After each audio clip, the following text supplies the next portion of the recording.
Salve, amigos do Futebol em Destaque! E o São Paulo foi eliminado pelo Novo Horizontino nos pênaltis. Acontece que o jogador mais badalado da equipe não tomou a atitude de bater o pênalti. Veja o que o técnico Carpini disse sobre isso. Em relação às cobranças de penalidades, quando a gente desenha uma situação como essa que caminha para os pênaltis, nós temos um relatório que nós trabalhamos a semana inteira as cobranças de pênalti e a gente tem ali um aproveitamento. Mas no momento que se chega à decisão de pênaltis, a gente também precisa ouvir o feedback do atleta, ele precisa se sentir seguro e confiante para bater. Se não acontecer, não tem por que a gente deixa também um pouco mais à vontade para a escolha do atleta, quem abre, quem fecha, isso é uma participação deles, porque às vezes o atleta pode não estar seguro consigo mesmo, então a gente tem que entender todos esses processos e tomar as decisões. Ainda sobre a entrada do Rames, o tempo mais avançado do segundo tempo, foi por conta da questão física? Me parece que ele perdeu alguns treinamentos ao longo da semana, ou foi uma visão que você tinha ali do jogo no momento? E quando que você soube que não poderia contar com o Caleri, de fato, para hoje?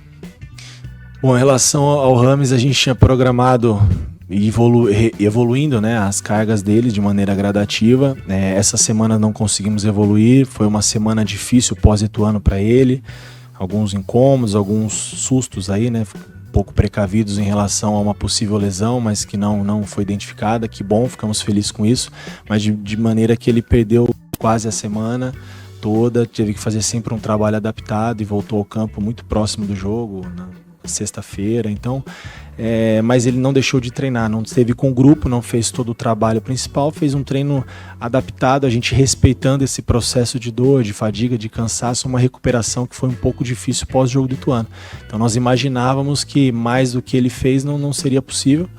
E em relação ao Caleri, pelo feedback do atleta já nós imaginávamos, porque o Caleri é um cara muito resistente, né? O limiar de dor dele é muito alto, dificilmente ele fica fora por qualquer incômodo, né? Um atleta muito que entrega tudo, e ele na quinta-feira relatando muita dor, então infelizmente mais uma vez, mais uma formação que a gente teve que nos adaptarmos e tentar usar, por exemplo, uma estreia do André, que ainda não era o momento da estreia do André, né? Nós tínhamos programado para ele uma situação diferente. Se soubéssemos que não teria o Caleri e que o André estrearia, teríamos até programado a semana anterior de maneira diferente. Então, valorizar também o esforço desse atleta que já chegou, vestiu a camisa, comprometido com o grupo e à disposição de nos ajudar, mesmo não sendo o que era programado para ele.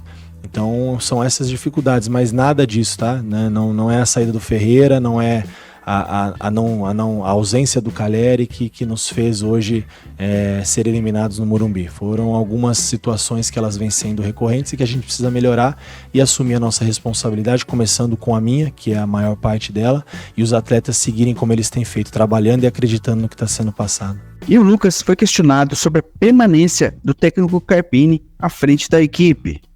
O que eu posso falar da parte dos jogadores, a gente está totalmente comprometido, totalmente junto com o treinador. A gente vê a capacidade dele, a qualidade que ele tem no dia a dia, né, e o quanto ele se entrega pelo clube, o quanto que ele quer fazer dar certo, né, e a gente acredita muito, né, no trabalho dele, né. Acho que não falta comprometimento, não falta dedicação no dia a dia. E hoje foi uma derrota muito dolorida, né, cara? A gente ser eliminado assim no Morumbi, diante do nosso torcedor, diante de uma festa linda que o torcedor fez, é muito dolorido, é muito difícil. Mas são coisas do futebol, não faltou entrega, a gente tentou ali, principalmente no segundo tempo, acho que foi um jogo de uma equipe só, a equipe deles só se defenderam praticamente. Difícil furar o bloqueio deles, eles se defendem muito bem, uma equipe que está muito bem treinada. E nos pênaltis a gente teve aquela infelicidade, né, que faz parte do futebol. Sofrer aí com essa eliminação, que vai doer um pouco, e nos preparar para a próxima competição. Lucas, boa noite, a gente está ao vivo no Mesa Redonda. Queria te perguntar em relação aos gritos que a gente escutou hoje para o técnico Thiago Carpini, que você falasse sobre isso, muitos torcedores chamando ele de burro hoje aqui, e também sobre o Rames não ter batido um dos pênaltis. O que você poderia falar sobre essas duas questões, por gentileza? Bom, sobre o Rames, na hora que foi feitas as escolhas ali dos jogadores, assim que acabou o jogo eu já fui pro banco, já falei que eu bateria o primeiro, e depois eu fui tirar o cara coroa ali, né, para ver o lado que a gente ia bater. E aí foi feitas as escolhas, então não participei. Não sei porque que ele não bateu. O treinador, eu fiquei sabendo que perguntou para quem ia bater, não sei porque que ele não bateu. Mas os jogadores que foram escolhidos estavam preparados, todo mundo treinou, estavam preparados. E infelizmente, né, a gente não conseguiu passar, coisas do futebol. E a outra pergunta foi sobre os gritos. O torcedor tem todo o direito de cobrar, cara. O torcedor paga ingresso, ele vem no Morumbi, no Morumbis, né? E eles têm todo o direito de protestar, de cobrar, né? Acho um pouco injusto essa cobrança no treinador, né? O trabalho está sendo muito bem feito, o treinador a gente que está no dia a dia, que vê os treinamentos, que vê o quanto ele se entrega, o quanto que ele quer fazer dar certo. A gente fica chateado com isso, né? Porque a gente não conseguiu entregar em campo, né, o que a gente faz nos treinamentos, a gente não conseguiu transformar em vitória o jogo de hoje. A gente fica chateado, mas o treinador tem todo o nosso apoio, a gente está junto, a gente acredita muito nele, né, a gente confia muito no trabalho, que está só começando, né, vale ressaltar, é um trabalho novo, jogadores novos, então está só começando, né, a temporada é muito longa, vamos juntar os cacos aí para a próxima competição. Para mim estava bem claro que o Rames não bateria o pênalti. Ele já foi responsável por eliminar o São Paulo na Sul-Americana do ano passado. Mas como ele é um jogador muito caro, ele tem que assumir a responsabilidade de bater o pênalti. E você, o que acha? O Rames deveria ter assumido essa responsabilidade? Deixe aqui nos comentários, não se esqueça de seguir nosso canal e até a próxima!